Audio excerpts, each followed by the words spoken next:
come. So let the children come. Please let the children come.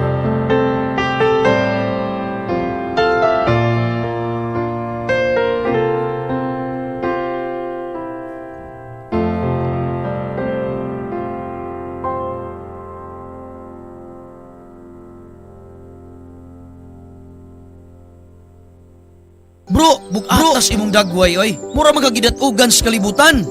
Uy bro, ikaw malay na. May problema lay karon bro, kay ako matanong nahurot sa ulod ug mga insekto. Murag di gid ko kabawian eh. Bro, naunsa gug ka, wa pa ka masayod. Ngano nay bago nga insecticide karon nga sulbad sa imong problema. Ha? Unsa na nga produkto bro? Fast-fat systemic insecticide.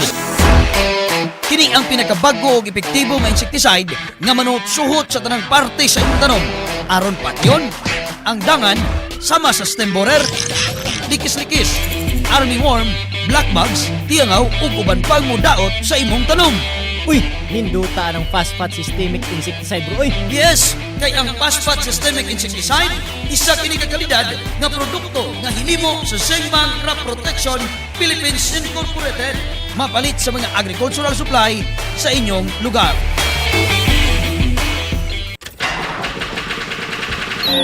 Dili naman ni mo andar akong motor. Layo para bakong ulian. Unsahon ka na uli karon? Relax lang pre, solve na imo problema. At dayon sa King's Motor Parts.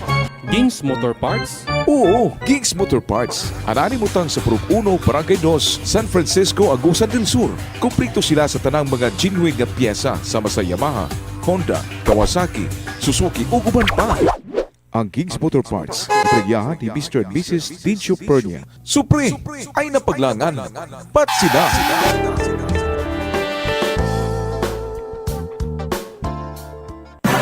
Aniya na ang musumpo sa pesting sagbot sa humayan. Frontier, ang one-shot herbicide nga gamiton dosing ngadto sa 40 dias human sa pagtanom. Kombinasyon sa trusted compound, broad spectrum ug may highly systemic action. Napulo lang ka kutsara kada sprayer, mao nga tipid gamiton. Dili na kinahanglan og follow-up application. Mao nga tipid sa oras og trabaho. Mas mudaghan pa ang imong ani. Why binhing palay nga mausik? Garantisado. Frontier. Depensa sa palay. Kahayahay sa kinabuhi. Gikan sa Leeds Agri. Lift up the trumpet and loudly ring. Jesus is coming again. He's coming soon, he's coming back. Nagahatod sa gugma sa Dios sa kahanginan ngadto sa imong kasing-kasing. Nagasibya pagdala sa mensahe sa kaluwasan. Nagadalit og musika og positibong programa. Kini ang 93.5 DXIM FM AWR Butuan, ang tingog sa paglaom. Coming again, Jesus is coming again. Jesus is coming again.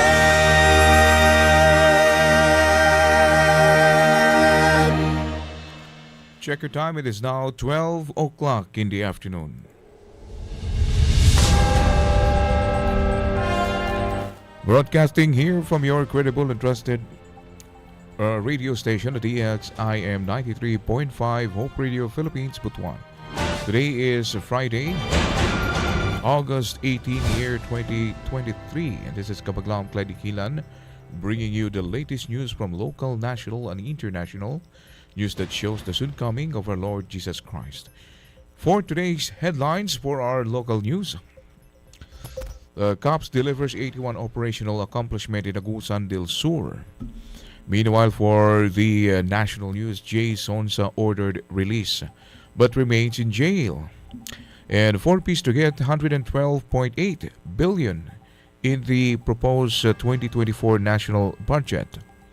And 16.9 billion pesos allotted for government workers' salary hike according to the DBM.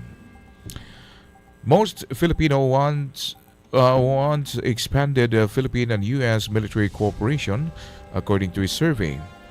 And for international news, Kiev's forces to liberate all of Ukraine no matter how long it takes. Rain or shine falters against Korean champion team in Jones Cup for our sports news. And finally, robots, coding, and more in the STEAM experience for our church news update. And now here's the local news. Fueled with determination and dedication to denounce law-breaking elements, the Agusan del Sur Cops, led by Police Colonel Jovito Canlapan, Provincial Director, intensify the implementation of simultaneous anti-criminality law enforcement operations, or the SACLEO, on August 7 to 13. That resulted to a total of 81 operational accomplishments. With the relentless effort exerted by the 14 police stations, 2 Provincial Mobile Force Company and Agusan del Sur Provincial Intelligence Unit yielded to 7 drug personalities arrested, 3 individuals arrested in illegal gambling, 14 surrendered firearms, and 1 turn-in firearm for most wanted persons, and 10 other wanted persons were put behind bars, while there were 4 successful implementation of service of warrant of arrest. Further, 4 operations in illegal logging were successfully conducted, 33 in illegal fishing, and a member of CTG was neutralized.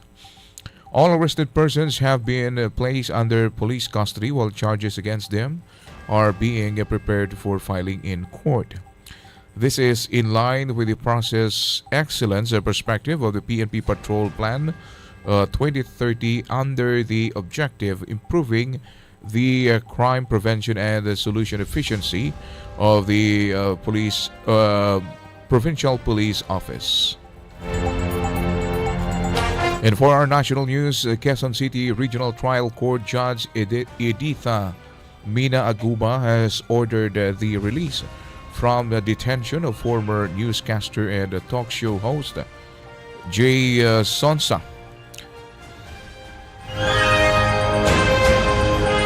After the case of syndicated and large-scale illegal recruitment filed against him was dismissed due to the repeated non-appearance of complainants.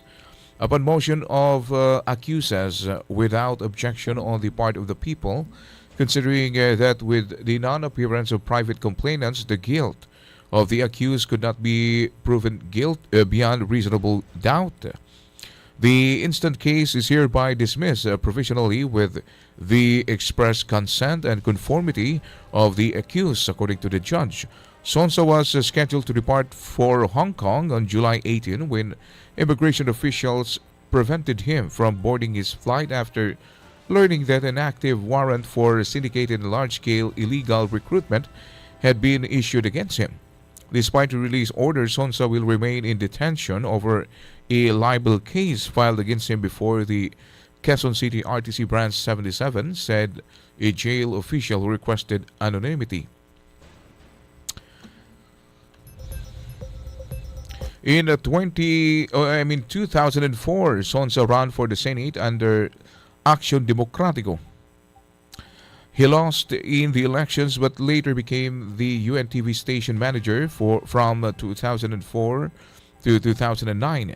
In 2010, he filed his candidacy for vice president. He ran under Kilusang Bagong Lipunan but also lost. Sonsa is best known as the co-host of the talk show Mel and Jay, and later partners Mel and Jay, both with broadcaster Mel Chanco.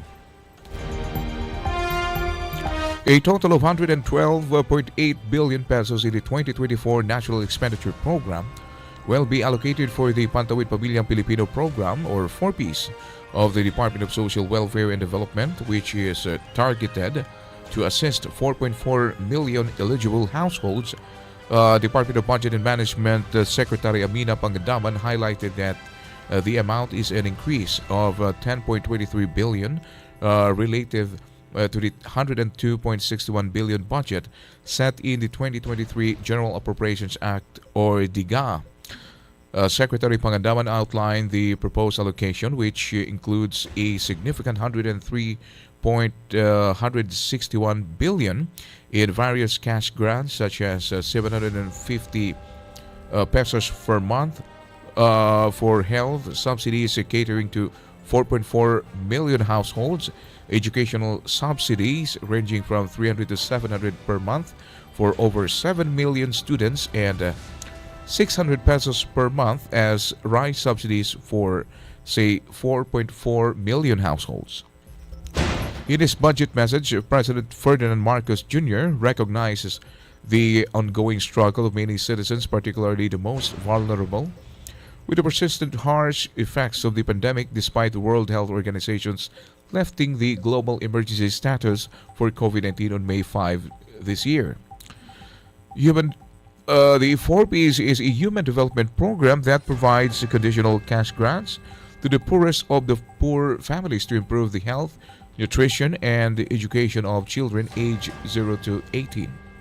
Beneficiaries are identified through the National Household Targeting System for Poverty Reduction, Republic Act 1131-5, enacted in April 2019, provides the adoption of community-based monitoring system that generates updated data necessary for targeting beneficiaries, more comprehensive poverty analysis and interventions, and monitoring impact over time. The Philippine Development Plan 2023 to 2028 of the administration of President Ferdinand Marcos Jr. aims to achieve economic and social transformation through job creation and poverty reduction, with emphasis on sustainability and inclusivity, with no Filipino left behind. The Department of Budget and Management said on Wednesday that 16.95 billion pesos had been earmarked for the salary increase of government workers. According to Amina Pangandaman, Secretary of DBM, we have allotted 16.95 billion to support the compensation adjustment. Pangandaman added that potential modification to remuneration for state employees could be considered beginning next year. In January, the final portion of salary raises for the government employees was put into effect as mandated by Republic Act 1146-6, or the Salary Standardization Law of 2019. The law states that the adjusted salary schedule for government staff will be carried out in 4 phases from 2020 to 2023. The DBM has also included the allocation of 1.37 billion in the proposed 2024 National Expenditure Program to fund the additional 1,000 pesos in the uniform or clothing allowance of over 1.3 million government employees. Most Filipinos favor strengthening and expanding the Philippines' military cooperation with the United States to address the territorial disputes in the West Philippine Sea, according to a survey commissioned by Okta Research. In its tugon ng masa survey from July to 22 to 26, only 11% said that they are not in favor, while 32% remains undecided. Broken down into major regions, more than half of the respondents in balanced Luzon and Mindanao were in favor of expanding U.S. military cooperation. Only 46% of respondents in the National Capital Region and the Visayas areas agreed to the proposal. Meanwhile, 58% of Filipinos who were surveyed also agreed that the Philippines should explore increased military cooperation with the U.S. overall. Only 12% are not in favor and 28% are undecided. The survey had 1,200 respondents and had a margin of error of plus minus 3% nationwide and 6% among major geographical region. For our international news, Ukraine's military will liberate all territories occupied by Russian forces, regardless of how long it takes. Kiev's Foreign Minister Dmytro Kuleba told the press this week, adding that this was the Ukrainian people's wish. As long as the Ukrainian people share their goal, the Ukrainian government will move hand in hand with its own people, he added. Kiev launched its long-anticipated counter-offensive in June but has acknowledged tough battles as it struggles to break through heavily fortified Russian positions. But Ukraine is not under pressure from its Western allies, which have provided far-reaching contributions to the military to make faster gains, according to Kuleba. He jokingly encouraged critics of Ukraine's offensive to go and join the Foreign Legion to aid Ukraine's effort. Kuleba said, however, that Ukraine would still need a steady supply of Western arms and ammunition until its military has routed Russian forces from all occupied Ukrainian territories. For our sports news, rain or shine, it got off to another bad start and paid clearly. For it as the Elasto Painters bowed to Korean powerhouse Anyang KGC 87-77 in the William Jones Cup on Thursday. Held at Taipei Heaping Gymnasium, the Elasto Painters trailed at 17-28 after the opening quarter, while their turnovers allowed the reigning Korean Basketball League champion Anyang to stretch its lead to 20 points en route to a comfortable victory. Rain or shine, which fell to 1-5 in the tournament, takes a much-needed respite on a Friday after playing 6 games in as many days. Coach Yang Gao's Wars managed to grab their first hand and so far only win in the tournament when they subdued Iran 98-90.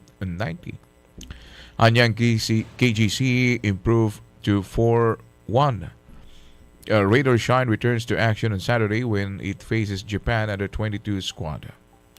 And for church news update, enthusiastic volunteers huddled in the STEAM experience in the exhibit hall of the North American Division's 2023 Educators Convention, sponsored by the VersaCare Foundation. The initiative aims to spark excitement among primary and secondary educators for STEAM or science, technology, engineering, and mathematics via hands-on activities, demonstrations, and workshops. It also intended to demonstrate what students can achieve through innovation and design thinking. The exhibit comprises 3 segments: an information section featuring secondary and post-secondary STEAM programs, a tinker space where elementary educators could learn about and play with STEAM toys, and a high school area that included demonstration and hands-on activities. Notably, on August 9, the final day of the exhibits, participants could take home STEAM games on display through a giveaway. And for our Bible verse, Matthew 6 verse 1, be careful not to do your acts of righteousness before men, to be seen by them. If you do, you will have no reward from your Father in heaven. And these are the top stories that we have gathered and shared today. Let us thank our Lord Jesus Christ for His continuous guidance and blessings till this very moment. And now, stay tuned for the next program together with Kapaglam Tantivillas, Bible Study on the Air. Only here at 93.5 Hope Radio Philippines, Butuan. Still, this is your Kapaglam Clyde Kilan saying, cast all your cares upon Him because God truly cares for you. May God bless us all and happy Friday, Caraga Region.